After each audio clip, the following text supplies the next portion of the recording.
Allô! Aujourd'hui, je te parle de ma méthode d'organisation bienveillante express parce que si t'es comme moi, ça se peut que ton emploi du temps soit chargé, que tu te retrouves avec le cerveau saturé d'informations parfois, ou peut-être que tu as juste des vagues de fatigue aussi, selon les activités que tu fais, etc. Et ça, ce que ça fait des fois, c'est qu'on se retrouve figé devant la montagne de choses qu'on a à faire.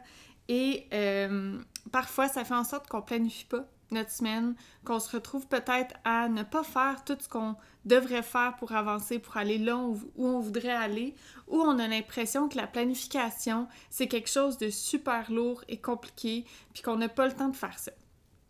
Et la solution à ça, tout simplement, c'est de minimaliser les étapes, de revenir à l'essentiel et d'avoir une approche minimaliste au niveau de notre planification, au niveau de notre organisation. Et ça va faire en sorte que ça va être plaisant de s'organiser, de un. Et de deux, ça va faire aussi que ce sera plus quelque chose de lourd à porter, mais vraiment quelque chose qui va te servir, qui va t'aider selon ton énergie du moment. Donc, selon moi, les deux plus grosses erreurs qu'on fait quand on se lance dans l'organisation, la planification de nos tâches hebdomadaires ou de notre semaine, par exemple, c'est de prendre plus de temps à planifier que de se mettre dans l'action. On passe plus de temps à savoir qu'est-ce qu'on doit faire plutôt que de simplement le faire. Et dans ce sens-là aussi, des fois, on peut avoir tendance à mettre beaucoup trop de détails dans notre planification ou beaucoup trop de rigidité. Donc, on va se mettre un horaire ultra chargé ou des blocs de temps super détaillés. On va avoir une routine du matin avec plein d'étapes. On va se dire, OK, à tel endroit, j'ai 15 minutes, fait que je vais prendre ces 15 minutes-là pour aller faire du sport, pour faire ça. Et notre horaire va être tellement chargé, tellement planifié de façon rigide que finalement, il sera presque jamais aligné avec notre énergie du moment. Et ça peut mener à deux outcomes, donc deux fins si on veut. La première, ça va être l'épuisement total. Donc peut-être que même si on n'est pas aligné avec l'énergie de notre planification, on va quand même se pousser à le faire et on va arriver au bout de la ligne, à la fin de la semaine, complètement épuisé, complètement à terre, et c'est peut-être là qu'on va lâcher notre planification, on va lâcher notre organisation. Ou l'autre chose qui peut arriver aussi, c'est que parce qu'on va être tellement désaligné avec qu'est-ce qu'on a prévu, avec qu'est-ce qu'on a fait, que finalement, on n'accomplira pas toutes les tâches ou tous les trucs qu'on a mis à notre horaire, et il y a de fortes chances qu'on n'applique pas les tâches les plus importantes parce qu'on va avoir mis tellement d'énergie sur des petits trucs qui sont moins essentiels, mais qu'on avait prévus, qu'on avait mis à notre horaire, qui sont des tâches souvent moins complexes et moins essentielles, mais que parce qu'elles sont là, on les a fait. Et là, quand on arrive pour faire les tâches vraiment importantes, là, on n'a plus d'énergie et finalement, on abandonne certains trucs. Donc, si ça te ressemble ou si ça te dit quelque chose, reste avec moi encore quelques minutes et je vais te montrer ma méthode d'organisation bienveillante express. Tu vas voir, c'est super simple, c'est 4 étapes faciles à appliquer et c'est pas tellement dans la forme, donc je vais te partager un planificateur, je vais te partager comment moi je m'organise et tu vas voir, au niveau de la forme, là, c'est vraiment pas très différent d'un agenda ordinaire. Ce qui change, c'est dans la façon de l'utiliser, la façon de le remplir. Donc, première étape, avant même d'aller mettre des tâches à accomplir, des événements et remplir notre calendrier, notre agenda, on va prendre une pause. On va prendre 2 minutes, 5 minutes, peu importe, pour tout simplement se demander comment je me sens.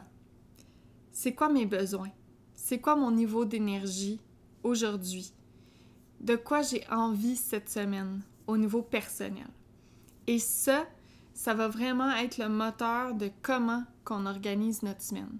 De respecter notre énergie, de respecter notre cycle, de respecter où est-ce qu'on est aujourd'hui, dans le moment présent, pour que notre semaine, nos choses qu'on a à faire, notre planification, peu importe comment tu veux l'appeler, pour que ça te nourrisse et que ça te serve plutôt que de drainer ton énergie et de te mettre à terre finalement. Donc, première étape, se demander comment tu te sens et c'est quoi tes besoins. Donc, première étape. Deuxième étape, on va aller noter les événements essentiels. Donc, les must-go, les Vraiment, là, ceux que tu peux pas mettre de côté ou que tu peux pas reporter à plus tard. Donc là, on oublie les routines du matin, les entraînements à la maison, les repas, tout ça, là, on met ça de côté et on note seulement ce qui est ultra essentiel, ce qu'on ne peut pas reporter, ce qu'on ne peut pas remettre à plus tard, ce qui est dans notre horaire qu'on ne peut pas bouger, qui est là et qu'on ne peut pas enlever. Donc ça, c'est la deuxième étape. Troisième étape, on va faire la liste des tâches essentielles. Donc encore une fois, on oublie la routine du matin, on oublie les workouts, on oublie les activités bien-être, on oublie tout ce qui est pas essentiel. Tout ce qui pourrait être remis à plus tard ou ce qui peut être modulé, qui peut être modifié, on le met pas. Qu'est-ce qui est essentiel, que tu dois absolument faire cette semaine, qui est impossible à reporter? Et je vais te donner des exemples de mon journal, ma planification à moi, et moi, ça me prend environ 15 minutes de faire ça.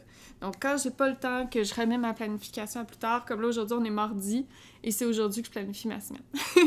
Donc, 15 minutes, c'est tout ce que ça me prend. Et tu vois, dans l'étape 1, comment je me sens? Moi, cette semaine, je me sens fatiguée. Je sens que j'ai pas beaucoup d'énergie, je sens que je suis vraiment, je dis dans les nuages, mais je suis beaucoup plus dans l'intention que dans l'action. Donc, j'ai l'intention de respecter ce rythme-là cette semaine. Et les événements à noter qui sont importants pour moi, que je peux pas reporter, par exemple, bien, il y a mes cours de yoga, évidemment. Mes cours en direct, ça, je peux pas les reporter. Donc, j'ai noté ça dans mon agenda. Aussi, j'ai noté les rendez-vous avec des personnes. Donc, j'ai une sortie au spa cette semaine. Donc, j'ai noté ça, la sortie au spa que je peux pas déplacer, qui est là, qui est prévue à mon horaire. Et j'ai noté 2 journées où je suis en événement.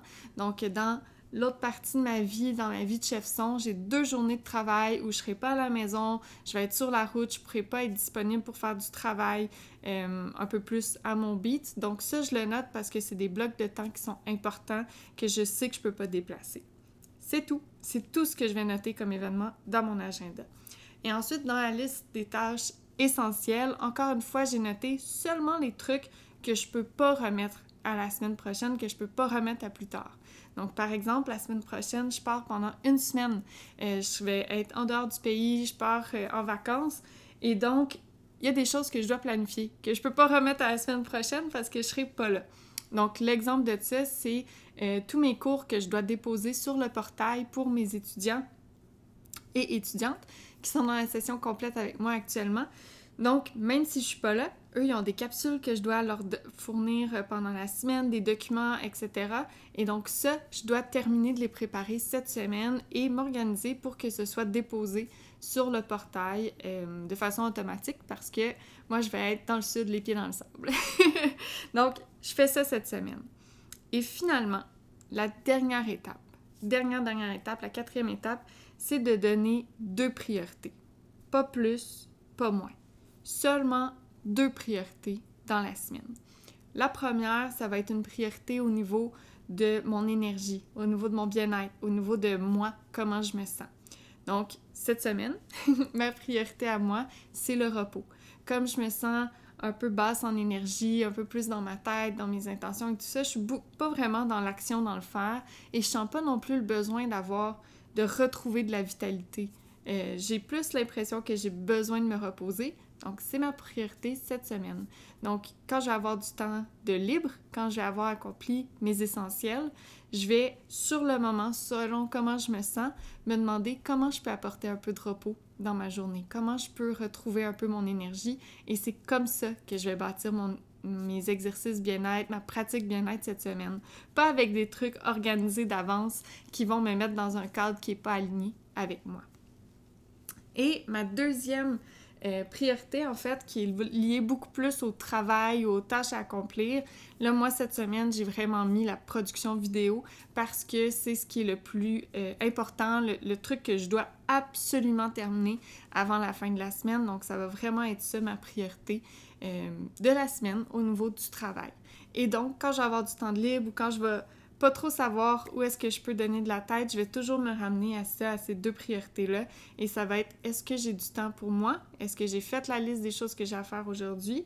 Si oui, je vais aller vers ma priorité du repos. Et si j'ai encore des trucs à faire ou que je me demande un petit peu, OK, là, je dois continuer d'avancer mes choses, qu'est-ce que je peux faire pour avancer? Et là, je vais pouvoir me référer à ma deuxième priorité qui est de produire mes vidéos pour la semaine prochaine. Donc, c'est tout! C'est ce qui explique ma méthode d'organisation bienveillante express. Donc, c'est vraiment dans la méthode que c'est différent de l'organisation habituelle. Donc, oui, on parle d'organisation, on parle d'événements, on parle d'horaire et tout ça, mais on veut toujours se rapporter à comment je me sens. C'est quoi mon énergie à moi et comment je peux la respecter dans ma façon de m'organiser. Et ça, ce que ça va faire, en fait, en utilisant cette méthode-là, d'un, ça va te libérer du temps parce que, comme je disais, en dedans de 15 minutes ou moins, tu peux planifier ton horaire de la semaine au complet. Mais aussi, ça va te libérer d'une charge mentale parce que tout ce que tu mets sur le papier, tout ce que tu places à des endroits dans la semaine, bien, en théorie, tu n'as pas besoin d'y revenir tant que tu n'es pas rendu là. Ça va te permettre de vraiment segmenter ce sur quoi tu peux mettre ton énergie à chaque jour, finalement. Et finalement, bien, la pratique bien-être va venir naturellement. Un petit truc comme ça là, que je dis juste au passage. Si t'es comme moi puis que tu te sens fatigué, que tu sens que tu as besoin de repos, à moins que tu sois un athlète qui se prépare pour une compétition vraiment importante, c'est pas essentiel de toujours aller vers des workouts super intenses, de toujours te donner à 3000% pour avoir chaud, forcer physiquement et tout. C'est OK aussi de prendre des temps un peu plus relax. Ça veut pas dire que tu bougeras pas, mais peut-être qu'au lieu de t'entraîner pendant 1 heure au gym, ça va être 10 minutes d'une marche à l'extérieur et que ça va être ça que ton corps a besoin dans ta journée. Donc, tout simplement, une petite nourriture pour les pensées au passage, de te rappeler que ta pratique bien-être, ça peut être plein de choses. C'est pas toujours un workout, une séance de yoga qui dure 2 heures ou une méditation ou un gros exercice de journaling intense. Des fois, ça peut être juste des petits gestes, des petites actions, des façons d'aller chercher les tâches que tu as à accomplir dans ta semaine. Donc, voilà. Sur ce, oublie pas d'aller t'inscrire, de télécharger l'outil pour t'aider à planifier ta semaine. Donc, ça va être un planificateur avec les étapes inscrites pour t'aider à te guider, en fait, là-dedans. Et sur ce, si tu as des questions, bien évidemment, je suis là pour toi. Et aussi, laisse-moi savoir en commentaire comment tu trouves ma méthode, qu'est-ce qui ressemble à ce que tu fais déjà, qu'est-ce qui est différent, ce qui t'interpelle. Ce qui t'interpelle moins aussi, c'est correct, hein? Donc, laisse-moi savoir tout ça dans les commentaires et ça va me faire extrêmement plaisir d'échanger avec toi. Donc, je te souhaite une super belle journée, une super semaine et on se retrouve très bientôt pour plus de yoga de ma maison à la tienne. Namasté!